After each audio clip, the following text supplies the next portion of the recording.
All right. Well, welcome team to our lunch and learn today. I should I wish I had reminded everyone in our chat today because we're actually going to talk about uh, some. I'm just going to work around some definitions of crypto terms, things that we get asked pretty frequently about. I think this will be a great recording going forward for people that are brand new to cryptocurrency, especially.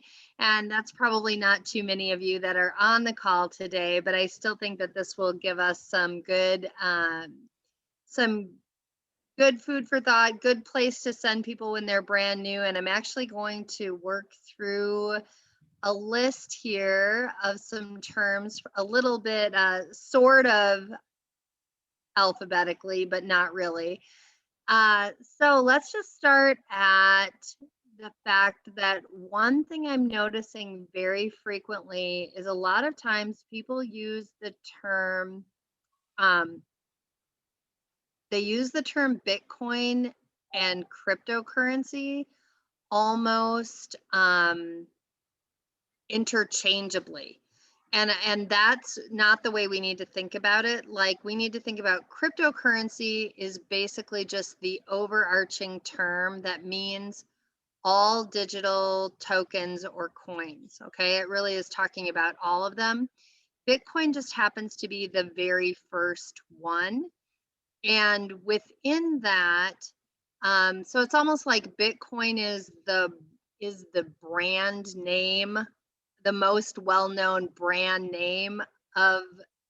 It's kind of like saying, um, if you drink cola or soda or whatever, something like that, versus Coke or Pepsi or a brand name of something. If we talk about Coke, a lot of people in their mind will use that term and they really mean all different kinds, right? And so people will do that. They'll say Bitcoin when they really just mean all different kinds of cryptocurrency. So where you can think about, but then within that, the other term that comes up frequently is altcoins. People will talk about, so what are altcoins? Altcoins are basically any cryptocurrency that isn't Bitcoin, really. And so when people are talking about, well, I'm invested in altcoins, or a lot of where it first kind of came into being is when people would talk about Ethereum. Another is probably the biggest of the altcoins. And so people would talk about Bitcoin, like they would use those interchangeably again. I've sometimes heard people talking about Ethereum and then saying altcoins, like that's what they mean, the way that they talk about Bitcoin as being cryptocurrency in general. So I want to do a little bit of that just because, whenever you are brand new in an industry, or even if you start to learn some things and it starts to be more the place that you're talking and learning and you're having that experience, we all have like some language to form around it. It's almost like learning another language or having that piece together. So that's why I'm taking some time today to make sure that we all get on the same page as far as what different things mean. So another thing that has come up a lot for me this week is I've had people saying, what does this mean that crypto is in a bull market? And I guess I just took for granted that people understood. um, the terms get used a lot in the stock market as well. A lot in finances, you'll hear people talk about a bull market and a bear market. Okay, a bear like the animal bear, BEAR. And so right now in cryptocurrency, we have been in a bull market for many, many months now. And what that means is that the market overall is rising. It's on the rise pretty much across the board. Almost every one of the cryptocurrencies, Bitcoin and altcoins combined, most of them are in a bull run situation, which means the market is rising. Last summer, Bitcoin hit a low in the 5,000s, and recently it hit a high of over 62,000. So over time, we're seeing a bull run. Well, that doesn't, typically there at some point there will be a change and we'll move into a bear market again, which is a falling market. Okay. And so there are different opportunities in each one. There are always ways for people to make money in both a bull market and a bear market. But I think it's important for you to understand what that means when people talk about crypto being in a bull market right now. Okay. Another thing that people have been asking me about when we are talking about TMN in particular, or it really applies to all cryptos that have this program, they're like, what does it mean if a coin is being burned? Okay, like what does that really mean? I guess we use a lot of terms in crypto without remembering that we're really talking about something digital. And so what it means is it just is made completely unspendable. It's as though that coin never existed. It becomes no longer part of the market cap, which we're going to define that in a minute too. But once a token or a coin has been burned, it can never come back and be part of that project again. It's forever gone. Okay. The next thing, I've got a whole list of them here, so I'm trying to move through them pretty quickly so I can get as many done as possible. Another thing that has come up a bunch is, what is the difference, and do I need what is a hardware wallet versus a soft wallet or a software wallet? Okay. So when we talk about, let's think of it in terms of like the computer that you're on right now. The hardware is the physical machine, right? It's the thing that you can touch. The software is like the Windows system or the Apple system, the iOS system that's running that computer, the programs that you use. That's the software side. Well, within cryptocurrency, we have that same thing. When somebody has a hardware wallet, we're talking about a physical device. Okay, whether it's something like, a ledger or a nano, or a hardware wallet is a place where you are literally moving your tokens or your coins completely outside of an online system at all. And it is definitely, from a hacking standpoint, from a stability standpoint, it is without a doubt, that's the safest place, right? The safest place for tokens or coins is always going to be on a hardware wallet. However, with this one caveat, it is 100% the owner's responsibility, because understand that when you have a hardware wallet, you have to know that you have the backup information for that wallet, so that in the event it was ever damaged or corrupted, that you could buy a new piece of hardware and you could still access it again. You have to keep track of it. You have to know where it is. You have to, one of the things that comes up with, well, and we'll talk about, I think that kind of leads me into another word on my list, and I'm going to just take it out of order. And that is, every time you have a hardware or a software wallet, so the software wallet is essentially a wallet service or system that resides on your computer or on the web. So if you have an Ethereum-based coin, it might be something like my Ether wallet. It could be an Exodus wallet. It could be lots of different things that you're using within your system that is a software wallet. No matter which kind of wallet you're using, you have a public key, which is basically your address. You never have to worry about sharing a public key with someone because the public key is what's on the blockchain or on the ledger. It's what keeps track of the transactions between one person to another, one wallet to another. So you always can see somebody's public key. You don't have to worry about keeping that secure. On the other hand, a private key is basically, so it's kind of like this. Your public key is your door into your house, and your private key is the key that lets you in. And I have, like, really, you guys, in the last 2 weeks, I've worked with several people that have multiple six figures in assets, and they have either not saved their seed words in private key, they have not protected their assets.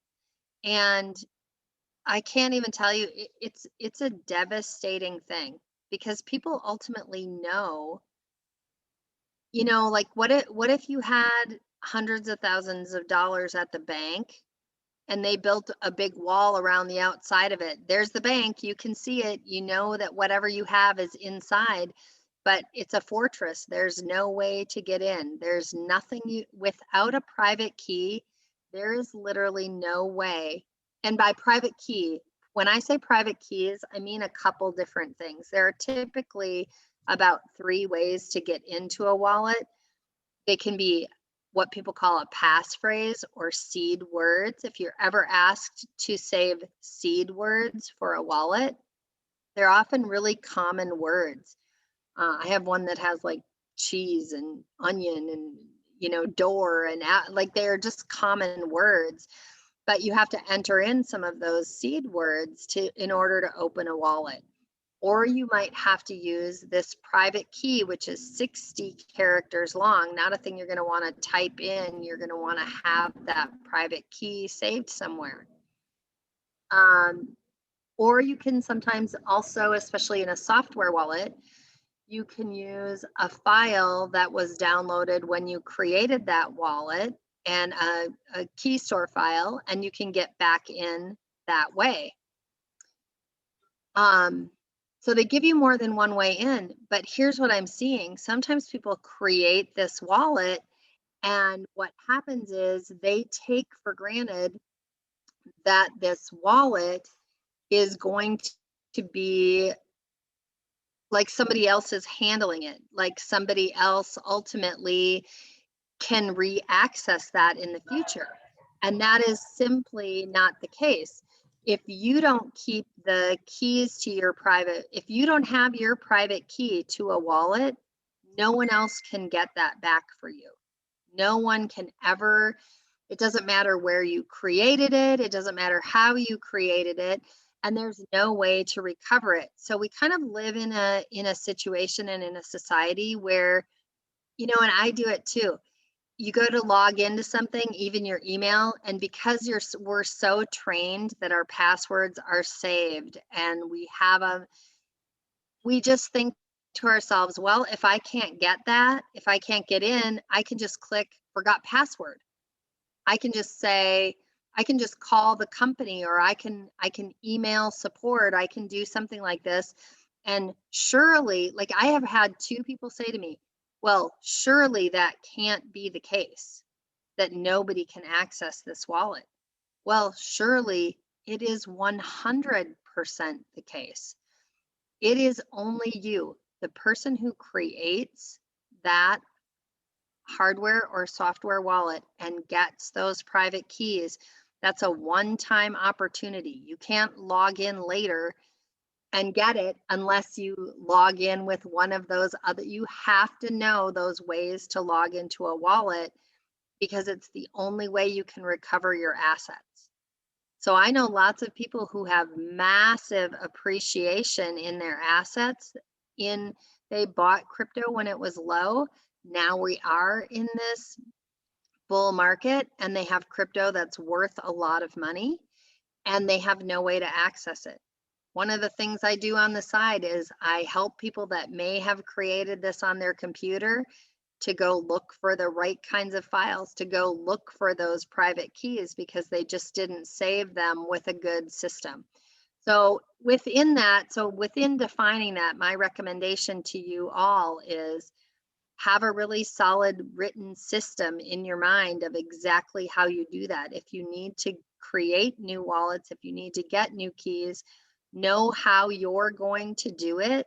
Make sure that you not only know how you're going to do it, but that you always write those things in the same place or take a picture and save it in the same hard drive or file. However you choose to do it, you need to not only do it the same way every single time, but in addition to doing it the same way, you have to make sure that somebody else that is known and trusted to you knows where you stored those assets and how to retrieve them. Because that's the secondary thing that I have seen is that what if you have someone who has an accident or they lose their memory or they just no longer, they're ill, they're injured, something like that happens. You have to set up your system so that this is decentralized, right?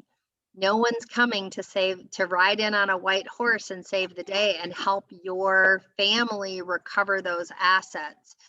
You number one, have a responsibility to yourself with those assets, and number two, to make sure that that you can recover, that somebody else can recover them in your absence. So they have to know how that works and how to do that.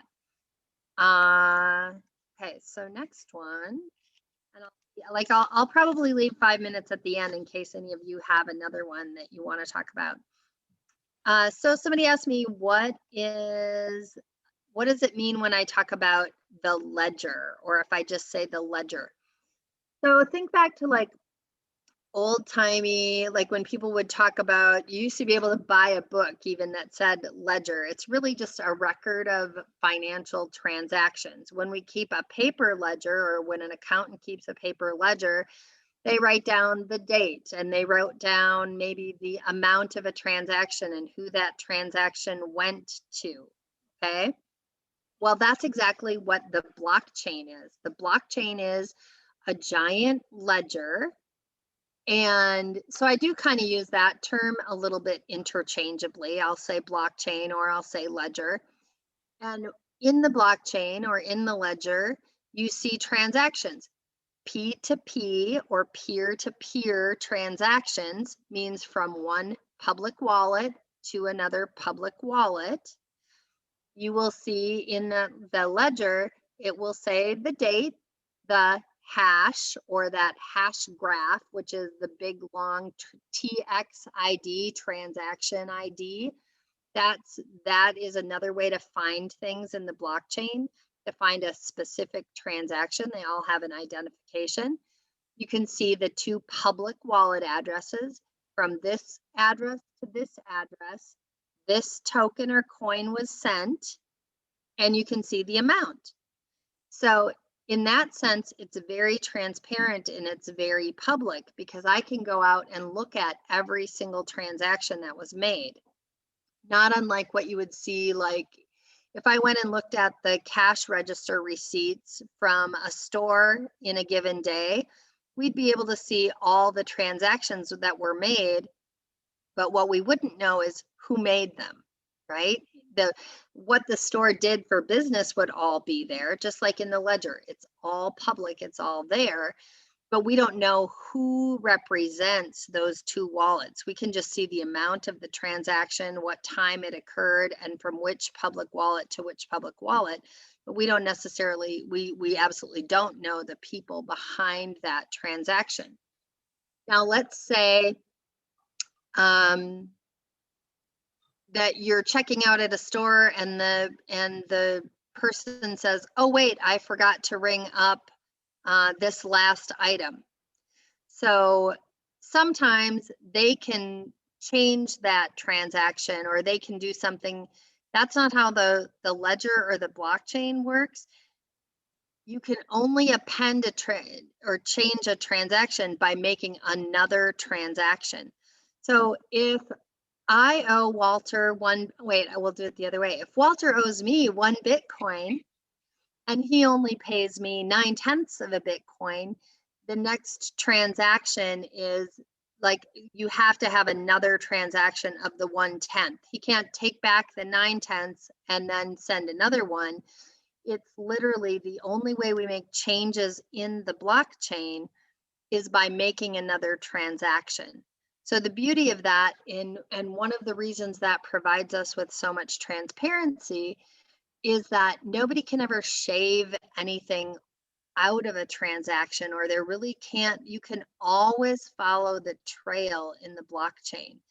And that solves an important problem that we've had over all time in financial transactions. There have always been opportunities for large institutions or people within those institutions to find creative ways to sort of shave money off a few decimals here, a few decimals there. That's impossible in the blockchain. You just cannot do it.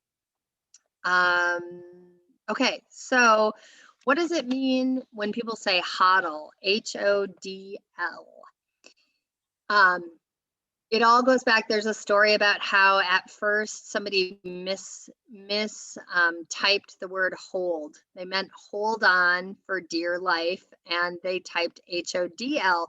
And somebody realized that, oh, HODL does stand for hang on for dear life or hold on for dear life. And that's literally what it means. Like, that's when you are buying a token or a coin. Right now, all of us, while we buy TMN token, I don't know about you, but I intend to hodl that coin absolutely in its entirety until we get to the stable coin situation. Because every bit of TMN token that I hodl becomes part of my opportunity because I own a larger percentage than when we have an operating stable coin. So when people, there are different ways to make money in cryptocurrency. Some people are traders. They trade as the market goes up in a bull market, as it goes down in a bear market. They're trading at various price points to increase their holdings or get the money that they have. People who hodl tokens or coins are just buying low and holding them over the long term because they see an opportunity there for growth in the coin. They're not somebody sitting with 9 screens and trading every day. And most of us are probably hodlers because we don't make a full-time commitment to trading crypto and using it that way. So instead, what we are doing is we're buying low. In the pre-sale, definitely we're buying low. And as that goes higher and higher in the future, then we'll determine when's the right price point for selling or whether or not we're absolutely waiting for the stable coin. But that's what it means to hodl. ICO. ICO comes from, it stands for initial coin offering. Okay, it's a way for companies to raise funds. It can even be like a source of crowdfunding when companies don't have necessary capital to start their project. In our case, that's one of the reasons that our TMN has such a stable and a well-received ICO is because we don't actually need the funds. We're backed by the stability of 3 existing well-performing companies. But what the reason that we're putting out this initial batch of coins up for purchase, this initial batch is the ICO. It provides an opportunity for our community and so to get that at a lower price point.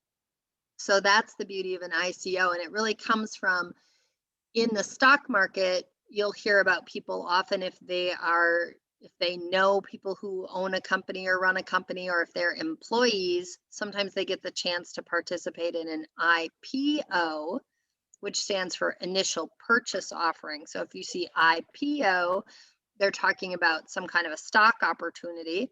And if you see ICO, that's more about coins. So let's see, I think I have time for a couple more.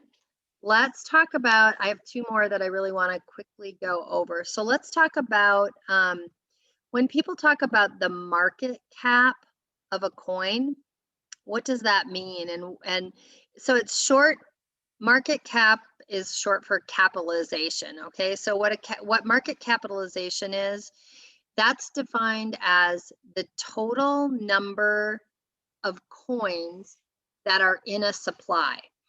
So earlier when I talked about burning coins, and TMN token has a burning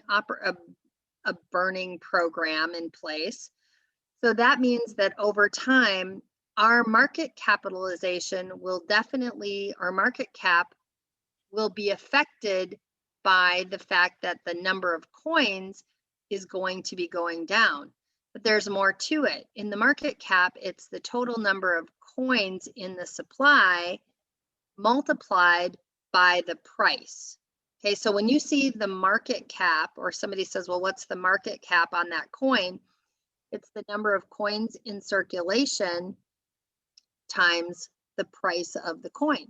So our market cap could stay steady and the coins could still be burning as the price of the coin goes up. You've seen me talk about that wheel or that circle. As the number of coins go down and the price of the coins go up, we can still see a very stable market capitalization or a slowly growing market capitalization, because those two numbers both apply when we're talking about the market cap. And if you hear people just saying the cap, that's just a shorter way yet really for them to be talking about the market capitalization. And a lot of times you'll see that as like 3 letters, like CAP, all in capitals. When they're talking about the cap, that's what they mean. So the one thing I'm going to leave you with is people ask me a lot if we're mining our coin. So I know what happens when people start thinking about, I'm not really sure how the term mining came into being within cryptocurrency, but it's kind of a confusing term to use, okay? Because what mining really is when you have this blockchain or this ledger, one of the things that's unique about crypto or digital currency is that within the ledger, somebody checks it, okay? Well, a computer is always checking those transactions. We will see different times when we have made a transaction in the ledger, it'll say so many confirmations. Okay, this many confirmations have to happen. What that is the random access of machines throughout the world that are checking the math on those transactions. So that's really like what mining is the process of verifying the transactions on the blockchain. And as a computer solves those math problems or encryption challenges, whoever donated the power to that system gets something for it. Sometimes they get new fractions of that particular cryptocurrency that they're working in. Sometimes it's like owning part of, when people talk about nodes, and well, that's something we can leave for another day or explaining for another day. But when people say they're crypto mining, that's another way to earn money through the whole cryptocurrency system. And what it really means is they just have dedicated the hardware to doing those math problems, to doing that equation, to checking your ledger or checking those transactions in the ledger. So if you've ever noticed, like, how come sometimes you transfer something from wallet to wallet and it just happens with lightning speed? Okay, like 2 minutes later, it's in the wallet, it's there, it's done. Then there are other times where you're waiting for like 3 days. You're like, what is going on? How come, like, where is my money? Where are these tokens off in the hinterlands? Well, what's happening is these transactions are getting checked. So it's kind of like standing in the queue or standing in the line somewhere. The busier it gets, the longer that line gets, the longer it takes for those transactions to get checked, because there are only so many systems available throughout the world, and a certain number of them have to happen. So it's not necessarily a cause for concern at all when things go fast versus slow. It can literally just be how busy is the blockchain today. It doesn't mean that something's wrong with the coin you're using, the platform you're using. It doesn't necessarily have anything to do with that. It simply can be how many things are working on this throughout the world, and how many people are trading right now. Okay, so I hope this was helpful to everybody today, to just go over some general crypto terms like that. This is something we can do again. We'll record these so that it's helpful for people coming to us in the future. We always want to be a community that's providing value to everybody who comes our way.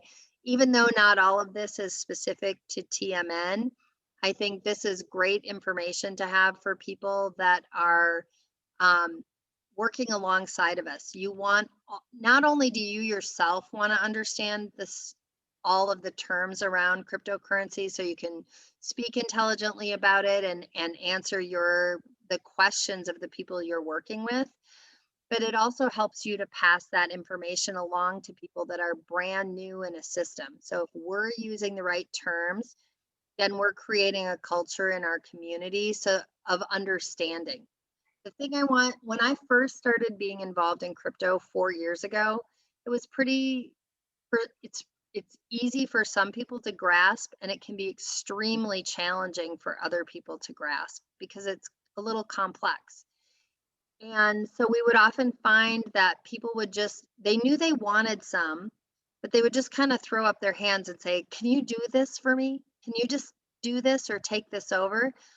That's tempting, right? It's very tempting for us to take over the responsibility of it, but then they don't really understand their assets. They don't understand what they have, and they don't understand where is their private key and what have they done. And because the only thing they have around that for knowledge is what it's looked like in the past.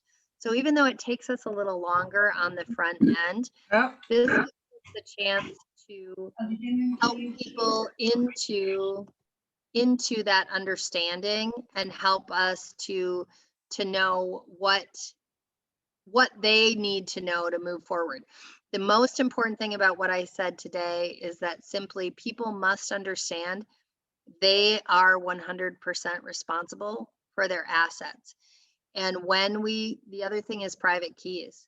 We can't bring them back, we can't get them back. So we have to make sure that people understand that piece. So that's why we have Work It Out Wednesday, so we can do it with them and bring everybody into understanding.